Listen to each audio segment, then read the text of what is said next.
अब नेपालीले पानी जहाजको अनुभव लिन समुद्र खोज्दै विदेश जानुपर्ने वा तस्बिरमा मात्र हेरेर चित्त बुझाउनु पर्ने बाध्यता सधैँको लागि अन्त्य भएको छ। प्रणाली र होटल रिभर क्राउनको संयुक्त 50 करोड रुपैयाँको लगानीमा सुरु भएको यो यात्राले नेपालको समग्र पर्यटन क्षेत्रमा एउटा ऐतिहासिक आयाम थपेको छ। यसले पवित्र तीर्थस्थल देवघाट धाम, पहाडकी रानी, मौलाकालिका मन्दिर, ऐतिहासिक वाल्मीकि आश्रम र विश्व प्रसिद्ध चितवन राष्ट्रिय निकुञ्जको सौरा जस्ता क्षेत्रलाई एउटै पर्यटकीय करिडोरमा जोड्ने विशाल लक्ष्य राखेको छ।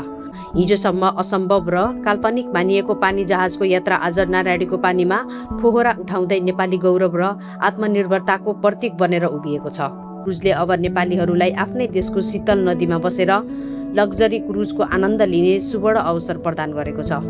क्रुजभित्रै विवाह, व्रतबन्ध, पासनी, जन्मोत्सव र कर्पोरेट बैठक जस्ता महत्त्वपूर्ण शुभ कार्यहरू गर्न सकिने विशेष व्यवस्थाले यसलाई सामाजिक उत्सवको एउटा आधुनिक केन्द्र समेत बनाएको छ। सुरक्षाको कुरा गर्दा प्रत्येक यात्रुको 10 लाख रुपैयाँ बराबरको दुर्घटना बिमा र अत्याधुनिक लाइफ ज्याकेट सहितका सुरक्षा उपकरणहरू सुनिश्चित गरिएको छ। योजना अनुसार यसलाई भविष्यमा त्रिवेणी धामसम्म जोड्ने र दक्षिण एसियाकै एक प्रमुख रिभर टुरिज्म गन्तव्यको रूपमा स्थापित गर्ने अठोट लिएको छ।